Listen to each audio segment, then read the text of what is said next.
Hey, good morning, my dear students, and welcome back to your English classes. Today, we are going to start the chapter number 2 from the supplementary book that is named as chapter 2 Bringing a Carry. That means यहाँ पर आपको एक ऐसी कहानी पढ़नी है जिसमें आप बात कर रहे हैं कैरी नाम के कैरेक्टर को बड़ा करने की, जिसको हम बोलते हैं ब्रिंगिंग करना. ठीक है बेटियों, चलो आइए हम देखते हैं कि इस चैप्टर में हमको क्या करना है. So let's read it out. Kerry, a 5-month-old baby elephant, lives and grows up with his 9-year-old friend and keeper. Kerry doesn't eat much, just about 16 kilograms of delicious twigs a day. Playful and sensitive, Kerry saves a boy from drowning. तो यहाँ पर आपको short and sweet ये बता दिया गया है कि कैरी जो है वो एक बेबी एलिफेंट है जो 5 महीने का है बच्चों, और साथ ही साथ उनका जो केयर टेकर है वो है यहाँ पर टोटल 9 साल के. ठीक, तो 9 साल के एक केयर टेकर है जिनके पास एक हाथी है, एक बेबी एलिफेंट है जो कि है 5 महीने का, जिसका नाम उन्होंने रखा है कैरी. कैरी जो है वो ज़्यादा तो नहीं खाता, मगर वो ये कह रहे हैं कि भाई मोटा मोटा वो 16 किलो के आसपास जो है पेड़ों की टहनियों को, ट्विग्स यानी कि टहनियाँ, एक दिन में खा लेता है. अब देखो कैसे बोल रहे हैं, ज़्यादा नहीं खाता, मगर हाथी के हिसाब से कम ही है बेटा. ओके, तो coming and going ahead. Playful and sensitive, यानी कि कैरी जो है वो सेंसिटिव भी है, वो अच्छा बुरा सुख दुख समझता है. साथ ही साथ प्लेफुल यानी कि खेलने में बड़ा एंजॉय करता है. कैरी जो है यहाँ पर आगे एक कहानी में मूड ऐसा आएगा कि डूबते हुए बच्चे को बचाएगा. तो चलो let's start the chapter. Carry the elephant was 5 months old when he was given to me to take care of. वो कह रहे हैं कि जब कैरी मेरे पास लाया गया तो वो 5 महीने का था. अब आगे की कहानी देखते हैं कि क्या हो रहा है. I was 9 years old and I could not reach his back if I stood on tiptoe. तो यहाँ पे आपको जो नरेटर है बेटा वो बता रहे हैं कि जब कैरी को मेरे पास लाया गया तो कैरी तो 5 महीने का था और उस वक्त मैं 9 साल का था, लेकिन जबकि मैं बड़ा था कैरी छोटा था, फिर भी मुझे कैरी की हाइट में आने के लिए अपने अंगूठों के बल पे, पैरों के अंगूठों के बल पे उछक कर खड़ा होना पड़ता था, तब कहीं जाके मैं कैरी के बैक तक पहुंच पाता था ले देके. He seemed to remain that high for nearly 2 years. Kari की हाइट अगले 2 साल तक बनी रही. We grew together, that is probably why never found out how tall he was. हम साथ ही साथ बड़े हुए तो शायद मैं कभी ये नोटिस ही नहीं कर पाया कि कैरी एक्चुअली था कितना लंबा. He lived in a pavilion under a thatched roof which rested on 3 stick stumps so that it could not fall in when Kerry bumped against the poles as he moved about. तो यहाँ पे वो बता रहे हैं कि मैंने carry के लिए एक पवेलियन यानी कि एक जगह जो होती है जो हाथियों के रहने के लिए जगह बनाई जाती है उसको पवेलियन कहते हैं. उसमें 3-4 पेड़ों की टहनियों के सहारे इन्होंने घास फूस का एक छोटा सा घर कैरी के लिए बना के रखा था जो कैरी के लिए लायक था. वो इसको इस तरह बनाकर उन्होंने रखा था कि कैरी जब अंदर जाए या बाहर आए तो कैरी क्योंकि बहुत बड़ा है, हाथी बड़े होते हैं, तो जब वो उन टहनियों से टकराए तो वो घर गिर ना जाए, इतनी मजबूती के साथ मेक श्योर करके वो घर बनाया हुआ था. One of the first thing Kari did was to save the life of a boy. सबसे पहले अच्छी चीज़ जो मेरे कैरी ने करी, कैरेक्टर आपको यहाँ पे बता रहे हैं, नरेटर बता रहे हैं कि उसने एक डूबते हुए बच्चे की जान बचाई. Kerry did not eat much but nevertheless needed 40 pounds of twig a day to chew and play with. Carry को वैसे तो ज़्यादा खाना नहीं दिया जाता, मगर फिर भी एक दिन में हम उसको 40 पाउंड पेड़ों की टहनियाँ, हरी भरी घासें जो है दिया करते थे, जिसे आधे तो वो खाता था और आधे से वे खेला करता था. Every day I used to take him to the river in the morning for his bath. He would lie down on the sand bank while I rubbed him with clean sand of the river for an hour. हर दिन मैं उसको नदी के किनारे नहाने ले जाया करता था. मैं उसकी पीठ को नदी की रेत से ज़ोर ज़ोर से घिसा करता था, जिससे कैरी को बड़ा मज़ा आता था और वो मज़े ले लेके नहाता था. After that he would lie in the water for long time. और घंटों नहाने के बाद भी उसे घंटों पानी के अंदर रहना पसंद था. On coming out his skin would be shining like ebony. He would squeal with pleasure. I rubbed water down his back. तो वो ये कह रहे हैं कि जैसे ही हम पानी से बाहर आते थे वो खुशी के मारे चिल्लाता था। मैं मज़े ले लेके उसको बहुत चमका के नहला दिया होता था, तो उसकी जो स्किन थी बिल्कुल काली लकड़ी की तरह, काली भूरी लकड़ी की तरह चमका करती थी, और खुशी के मारे वो मज़े से चिल्लाता था कि देखो मैं बढ़िया नहा करके आया। Then I would take him back by the ear because that is the easiest way to lead an elephant and leave him on the edge of the jungle while I went into the forest to get some luscious twigs for his dinner। फिर मैं उसके कान को पकड़ के उसको खींचता था। जब आप हाथी के कान को पकड़ के से खींचते हैं तो हाथी समझ जाता है कि अब हमें आगे बढ़ना है, और हम जंगल के बाहर चले जाया करते थे। और मैं कैरी को एक जगह खड़ा करके उसके लिए जंगल के अंदर मज़ेदार रसदार मीठे मीठे लकड़ियों को तोड़ करके लाता था, जिसको बाद में रात को डिनर की तरह कैरी जो है वो खाता था। One has to have a very sharp hatchet to cut down these twigs. It takes half an hour to sharpen the hatchet because if a twig mutilated an elephant will not touch it। तो यहाँ पर आपको ये बताया जा रहा है कि हमारे पास एक बहुत मज़ेदार तेज कुल्हाड़ी होनी चाहिए ताकि हम बिल्कुल शार्पली ट्विग्स को काट करके लाएं, क्योंकि यदि शार्पली ट्विग्स कटी नहीं होंगी तो हाथी उनको नहीं खाते हैं। It was not an easy job to get twigs and saplings for Kari के लिए टहनियाँ तोड़ के लाना, शाखाएं तोड़ के लाना पेड़ की कोई इजी काम नहीं था। I had to climb all kind of trees to get the most delicate and tender twig as he was very fond of the young branch of banyan tree which grows like a cathedral of leaf and branches। I was gathering some one spring day in March as I suddenly heard Kerry calling to me in the distance as he was still very young। The call was more like of an baby elephant than a mature elephant। ठीक, तो यहाँ पर आपको ये बताया जा रहा है कि कैरी के लिए टहनियाँ तोड़ना कोई मजाक बात नहीं थी। मुझे बहुत हरी भरी पीपल की टहनियों को तोड़कर लाना पड़ता था क्योंकि वो खाना कैरी को बहुत पसंद था। एक दिन मार्च के महीने में स्प्रिंग के सीज़न में जब मैं कैरी के लिए वो टहनियाँ तोड़ने के लिए बच्चों गया तो मैं ये देखता हूँ कि कैरी के अचानक चिल्लाने की आवाज़ आ रही है। मुझे लगा कि कैरी कहीं किसी तकलीफ़ में तो नहीं। मैं जंगल की तरफ बढ़ा और उस तरफ बढ़ा जिस तरफ से कैरी की आवाज़ आ रही थी, मगर कैरी वहाँ पर नहीं था। मैंने चारों तरफ देखा मगर मैं उसे ढूंढ नहीं सका। I went near the edge of the water and saw a black something struggling about its surface. Then it rose higher. It was the trunk of my elephant. मैं नदी के पास जब गया तो मैं ये देखता हूँ कि कोई चीज़ है जो पानी में ऊपर की तरफ आ रही है। पहले तो मेरे को समझ में नहीं आया कि क्या है, लेकिन जब मुझे मेरे हाथी की सूंड दिखी तो मैं समझ गया कि ये मेरा कैरी है, मेरा हाथी है। I thought he was drowning. मुझे लगा कहीं वो डूब तो नहीं रहा है। I was helpless because I couldn't jump into the water and save the 400 pounds of him since he was much higher than I. तो वो कहते हैं कि मैं ये समझ नहीं पाया कि मैं नदी में कूद भी जाऊं तो मैं कैरी को कैसे बचाऊंगा, क्योंकि वो तो 400 पौंड का हाथी है और मैं बिल्कुल बित्ते भर का बालक, तो क्या मैं उसको बचा पाऊंगा। ये सोचकर मैं वहाँ पर नहीं कूदा। But I saw his back rise above the water and the moment he caught my eye he began to trumpet and struggle up to the shore. तभी मैं अचानक क्या देखता हूँ कि कैरी थोड़ा थोड़ा पानी के बाहर आ रहा है और ज़ोर ज़ोर से चिल्ला रहा है और नदी के किनारे आ रहा है। Then still trumpeting he push me into the water and I fell into the stream. तभी मैं क्या देखता हूँ कि उसने मुझे पानी में धक्का दे दिया और मैं पानी में गिर गया। I saw a boy lying flat on the bottom of the river. मैं देखता हूँ कि तभी वहाँ पर एक बच्चा है जिसको बचाने की कोशिश कैरी कर रहा है और वो चाहता है कि मैं कैरी के साथ मिलकर इस बच्चे को बचाऊँ। He had not altogether touched bottom but was somehow afloat. तो कैरी ने मुझे कुछ इस तरह से पानी में रखा कि मैं पूरी तरह भी नहीं डूबा और उसने मुझे ऊपर की तरफ बचाए रखा। I came to the surface of the water to take my breath and then Kari was standing. मैं थोड़ी सी सांस लेने के लिए पानी के ऊपर आया और मैं देखता हूँ कि कैरी वहाँ पर खड़ा हुआ है।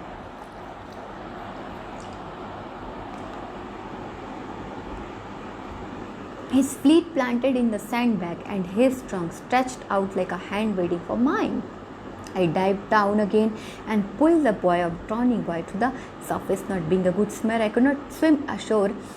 Then the slow current was already dragging me down। इस सूरी जद्दोजहद के बीच में कैरी ने मुझे बचाए रखा। मैं उस बच्चे को बचाने की कोशिश करता रहा, जैसे तैसे मैं उसको बचा पा रहा था क्योंकि मुझे खुद अच्छी स्विमिंग नहीं आती थी। तभी मेरे बॉडी के अंदर एक करंट सा दौड़ा और मुझे लगा कि भाई ये कैसा करंट है। Seeing us trip by in the current, Carrie, who was usually slow and ponderous, suddenly darted down like a hawk, came halfway into the water where I saw him stretched out drunk again। तभी मैं ये देखता हूँ कि जो carry carry है जो कि खुद इतना बेचारा भारी है, बोझिल है, लेकिन उसके बावजूद भी वो पूरी ताकत के साथ मुझे और उस बच्चे को बचाने की कोशिश कर रहा है और चाह रहा है कि मैं और कैरी मिलकर उस बच्चे को बचाएं।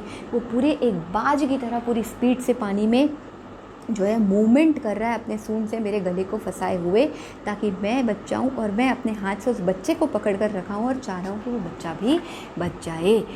This time I found that the water was not very deep, so I sank to the bottom of the river and doubled my feet under me, and then suddenly kicked the river bed, so shot upward like an arrow. In spite of the fact I was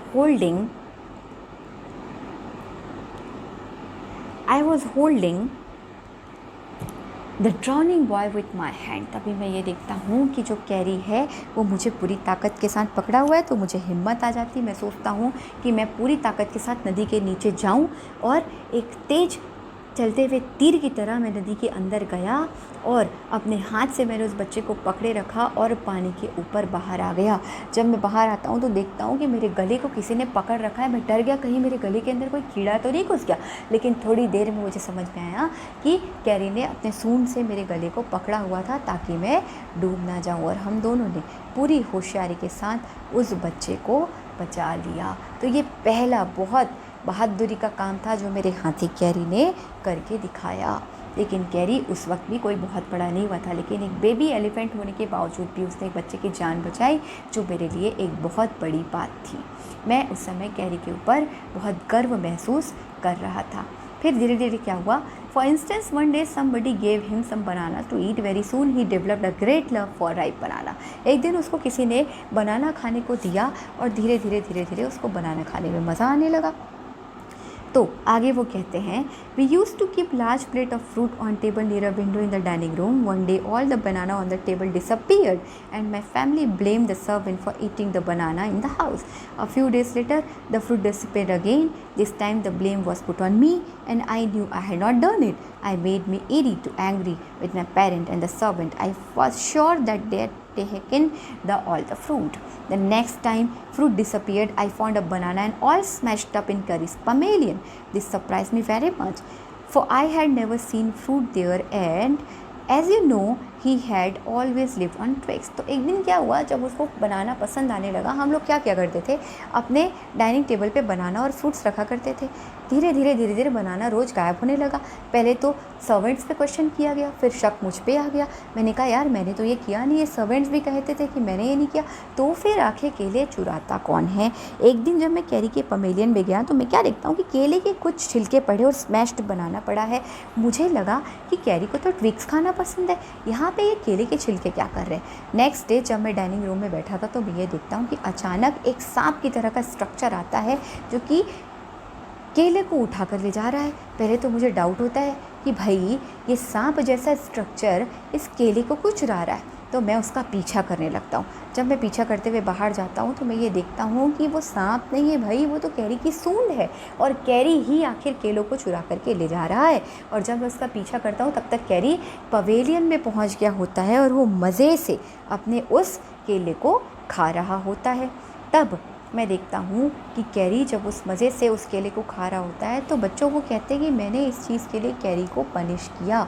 और जब आप एक हाथी को punish करते हैं तो हाथी इसको बड़ी सीरियसली लेता है और वो कहता है कि वो ऐसा दोबारा नहीं करेगा। लेकिन अगर आप हाथी को बिना बात के भी डांट देंगे तो हाथी गुस्सा हो जाता है और वो बिल्कुल टिट फॉर टैट, मतलब आपसे एक दिन बदला ज़रूर लेता है कि आपने उसको बिना बात आखिर डांटा तो डांटा कैसे। तो यहाँ पर कैली ने दूसरा लेसन सीखा, ये सीखा कि हमें बिना परमिशन के खाना नहीं खाना चाहिए। तो यहाँ से ये बात समझ में आती है कि हाथी बड़े समझदार और होशियार होते हैं। अगर आप उनको एक अच्छी ट्रेनिंग देंगे तो वो एक अच्छे हाथी की तरह बिल्कुल आगे बढ़ते हैं। अब तीसरा लेसन यहाँ पे आता है बच्चों, वो ये है कि हाथी को आखिर ट्रेन किया जाए। तो कहते हैं an elephant must be taught when to sit down, when to walk, when to go fast, when to go slow. You teach him these things as you teach a child. If you say "Dhat" and pull him by the ear, he will gradually learn to sit down. Similarly, if you say "Mali" and put his trunk forward, he will gradually learn it is a signal to walk. यहाँ पर वो बता रहे हैं कि एक हाथी को हमें ट्रेन भी करना है कि कब बैठना है, कब उठना है, कब चलना है, कब रुकना है। तो वही कहते हैं कि अगर आप धत कहेंगे तो धत कहने पे और उसके कान को खींचेंगे तो हाथी चुपचाप बैठ जाएगा। ठीक वैसे ही अगर आप माली कहेंगे और उसके टंग को आगे की तरफ खींचेंगे, ट्रंक को, उसकी सूंड को, तो वो समझ जाएगा कि चलने का सिग्नल है। तो वो कहते हैं कि कैरी को माली सिग्नल सीखने में बिल्कुल 3 लेसन लगा, जबकि उसको धत सीखने में पूरे 3 हफ्ते लग गए। तो हाथी का मूड भी होता है सीखने का, ठीक है, हर वक्त वो सीखने को उत्सुक नहीं रहता। अब आगे वो कहते हैं कि जब आप माली कहेंगे तो वो समझ जाएगा कि आगे चलना है, और जब आप थत कहेंगे तो बैठ जाना है। माली का सिग्नल सीखने में उसको 3 लेसन लगे, जबकि थत सीखने में उनको 3 हफ्ता लग गया। अब धीरे धीरे हम देखते हैं कि आगे कहानी में क्या हो रहा है। धीरे धीरे जो आपका कैरी है वो अब क्या हो रहा है बच्चों, बड़ा हो रहा है। अब वो इतना बड़ा हो गया है कि हाँ, जो आपके नरेटर हैं उनको सीढ़ियाँ लगानी पड़ेगी अगर उनको कैरी के बराबर आना है। तो भाई हर वक्त आप कैरी को उसके हाइट पे जाने के लिए, उसके पीठ पे चढ़ने के लिए सीढ़ी तो लेके घूमेंगे नहीं। इस वजह से ही आपको उसको ट्रेन करना ज़रूरी है, ताकि जब आप थक कहें तो वो क्या करे, वो बैठ जाए, और जब बैठ जाए तो आप उसकी पीठ पे चढ़ जाएं और उसकी साफ़ सफाई कर सकें और उसके ऊपर बैठ के आप घूम सकें। तो इसलिए भी उसको ट्रेन करना ज़रूरी होता है, ऐसा आपको नरेटर बता रहे हैं। अब वो कहते हैं कि सबसे ज़्यादा दिक्कत तब आती है जब आप हाथी को मास्टर कॉल सिखाते हैं। देखते हैं मास्टर कॉल क्या होता है। The most difficult thing to teach an elephant is the master call. He generally takes 5 years to learn it properly. 5 साल लग जाते हैं एक हाथी को ये सिखाने में। अब ये ज़रूरी क्यों होता है ये देखिए। वो कहते हैं कि मास्टर कॉल की आवाज़ जो होती है वो बिल्कुल ऐसी आती है। जब आप हाथी को ये साउंड सिखाते हैं तो वो समझ जाता है कि हम रास्ता भटक चुके हैं, अब हमको रास्ता ढूंढने की ज़रूरत है, या कोई डेंजर आ गया है, हम जंगल में किसी डेंजर में हैं। तो जब हाथी को जब आप इस तरह का साउंड करके आप बुलाते हैं तो हाथी बिल्कुल पिक्युलरली इस साउंड को पिक करता है और अपने मास्टर की जान बचा लेता है, और पेड़ों को तोड़ तोड़ के रास्ता साफ़ करता है, और रास्ता साफ़ करके सीधे ऐसा रास्ता बनाता है जो आपको आपके घर की तरफ ले जाए। तो यहाँ पर ये चैप्टर बच्चों एंड होता है और हम ये सीखते हैं कि एक हाथी को ट्रेन करना कितना ज़रूरी है। ठीक है बेटा। और तो जब एक बार ऐसे ही जो केयर टेकर हैं और जो कैरी हैं एक जंगल में भटक गए होते हैं, तो वो ये मास्टर कॉल यानी कि हिस का साइन कैरी को देते हैं। कैरी समझ जाता है कि हम भटक गए, वो सारे पेड़ों को तोड़ करके रास्ता बना देता है, और कैरी और उनके जो मालिक होते हैं, उनके जो नरेटर ऑफ द स्टोरी आप कह लीजिए, वो हमारे जंगल को रास्ता साफ करते हुए सीधा कहाँ पहुँच जाते हैं, अपने घर पहुँच जाते हैं। तो देखिए कैरी कितना समझदार एलिफेंट है। अगर आप एक हाथी की ट्रेनिंग अच्छी करेंगे तो आप हाथी को सब कुछ सिखा सकते हैं। ये हमको इस चैप्टर में सीखने को मिलता है। और जो आपके चैप्टर में हाथी के साथ उनके केयर टेकर हैं, वो अपने हाथी से बेहद प्यार करते हैं, साथ ही कैरी भी उनसे बेहद प्यार करता है, तभी तो उनकी जान बचाता है ना। हर बार पानी में डूबते वक्त भी जब वो लोग बच्चे को बताते हैं, तब भी जब जंगल में रास्ता भटक गए हैं तब भी, है ना बेटा। तो देखिए वो अपने मास्टर से कितना प्यार करता है, कितना उनका कहना मानता है। तो यहाँ पर बच्चों ये स्टोरी ख़त्म होती है, और खूबसूरत सी स्टोरी को लिखने वाले हमारे स्टोरी टेलर हैं मिस्टर धन गोपाल मुखर्जी। तो keep practising, keep learning this chapter. We will meet in the next lesson. Take care बच्चों, bye bye, have a nice day.